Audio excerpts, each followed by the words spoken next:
Dear students of class 9A and 9B,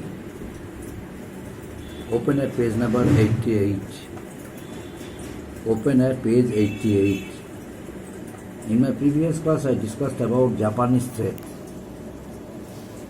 Why did the Japanese government threat Indian British government? Why did Japan occupy Myanmar and then march towards our country India? And under which circumstances had Indian Congress leaders asked the British government to leave the country because of Japanese threat? The British government had no intention to leave country. Although there was a threat, constant threat on the part of Japan for our British government, but still the British government had no interest to leave the country. As a result of it, Gandhiji decided to start another movement based on non-violence. The name of the movement is Quit India Movement. Quit India Movement, my dear students. Quit India Movement.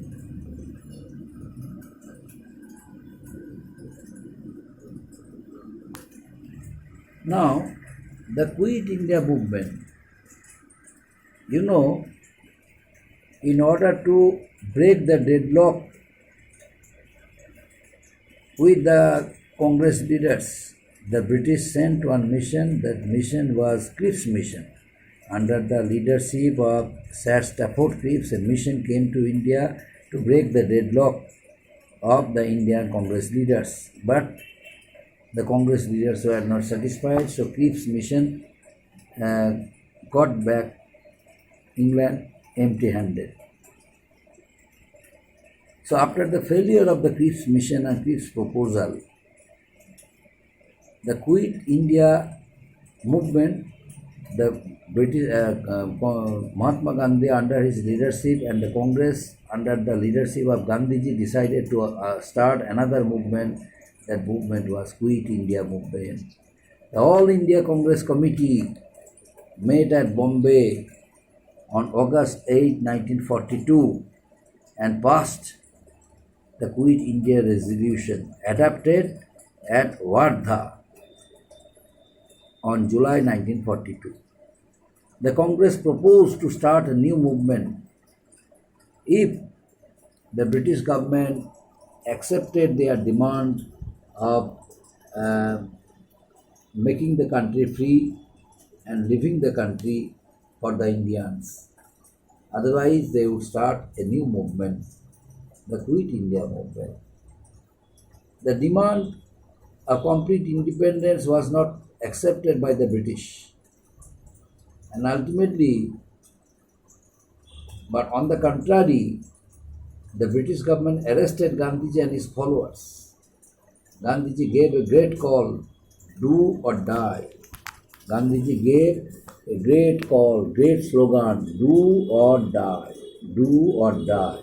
That means karenge ya marenge. Either you leave the country forever and allow the Indians to rule the country since it belongs to their own country. Otherwise, we would continue another movement against them, the Quit India Movement. In 1942, the failure of the Cripps Mission, my dear students, left no further meeting ground and hence between the British and the Congress leaders. And so Mahatma Gandhi felt that the British presence in India, was an invitation to Japan to invade India, and that their withdrawal would remove the bet.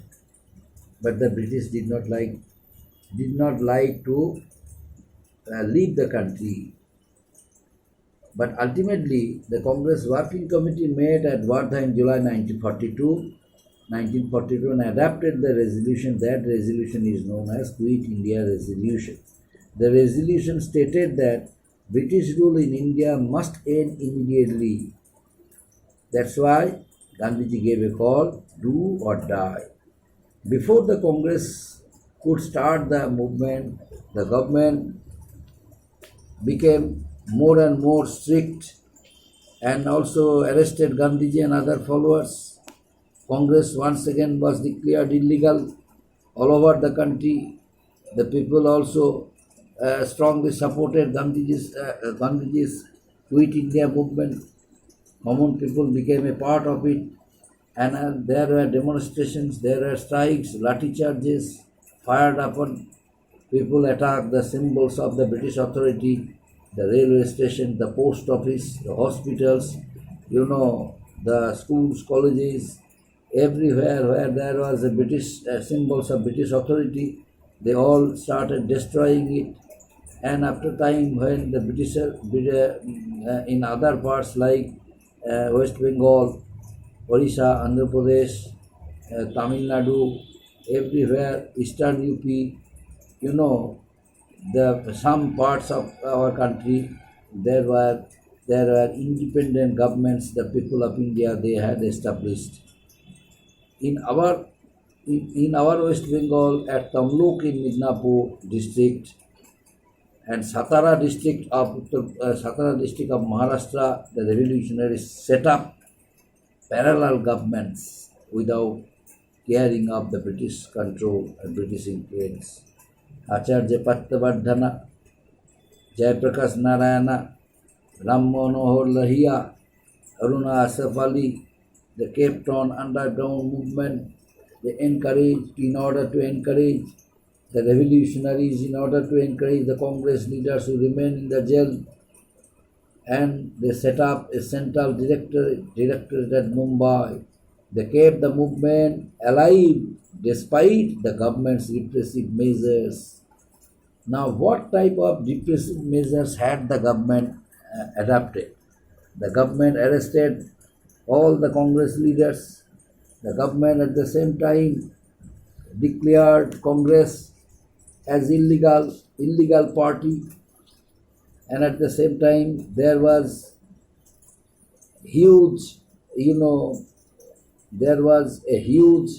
humiliation, and ultimately the prisoners were tortured. The police and secret police, reigned supreme. Nearly 10,000 people were killed, and 60,000 people were arrested by the end of 1942, the time when the Quit India movement was going on throughout the country.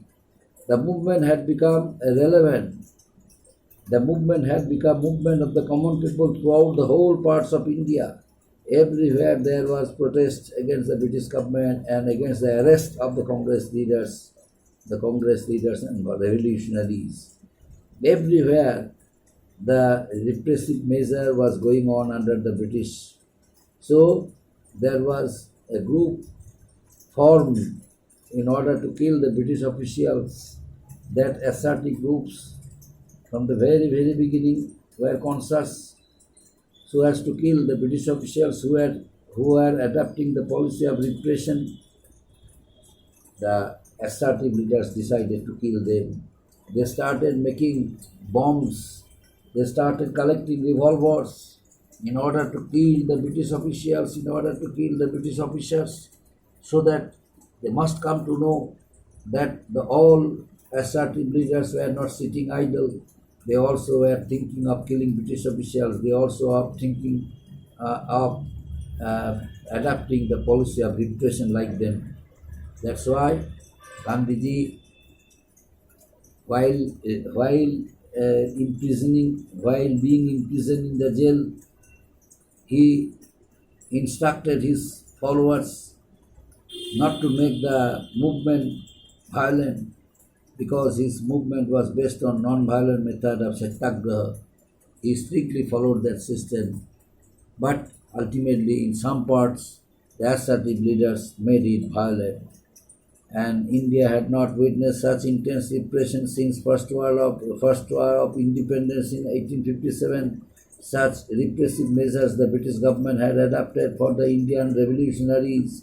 Some of them were unable to tolerate it, and ultimately Gandhiji was detained at Aga Khan Palace in Pune. The other leaders were sent to jail in Ahmednagar Fort. In the end, the government succeeded in crushing the movement ultimately. But what was about the impact of the Quit India movement? Although the movement was crushed by the Congress leader, crushed by the British government, yet the movement had great importance throughout the country. The Britishers considered it a movement, an active movement under the leadership of Gandhiji. The Britishers were scared of thinking whether they should have to leave the country forever, whether the Congress would be able to make them out of the country, whether the Congress would take help of the British, help of Japan. Meanwhile, Subhash Chandra Bose left his house and joined Germany and Japan and took help from them.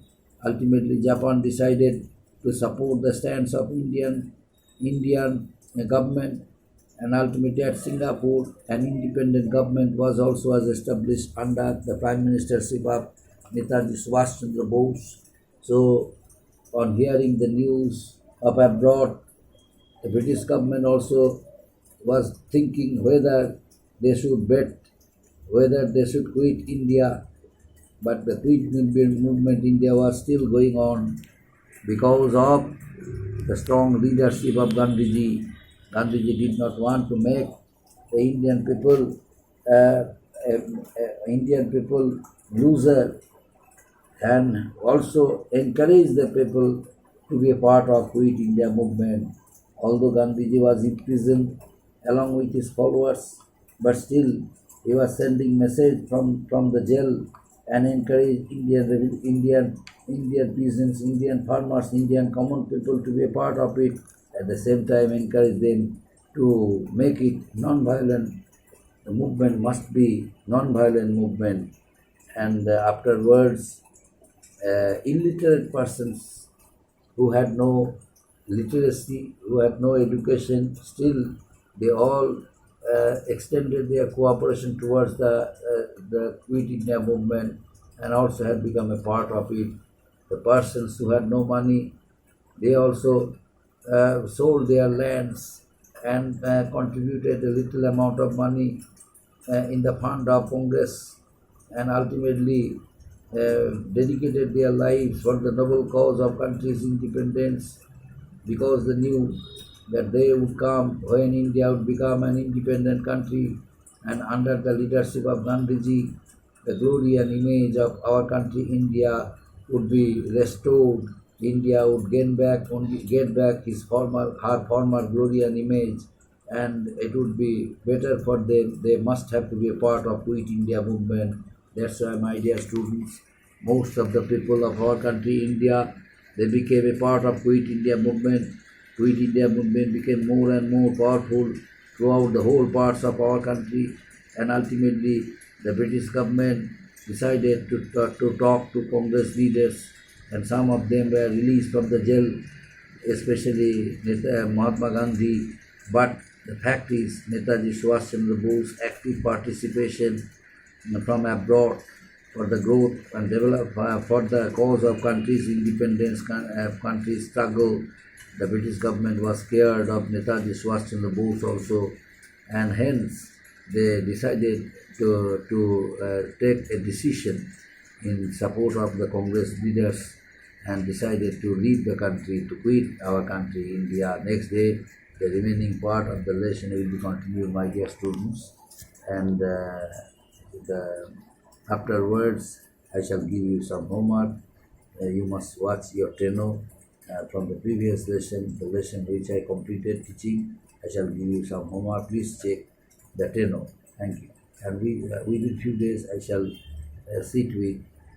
conduct a live class, live class. You must be prepared for it. The number of lesson from where I shall ask you questions in live class, I shall inform you through tenor. Thank you.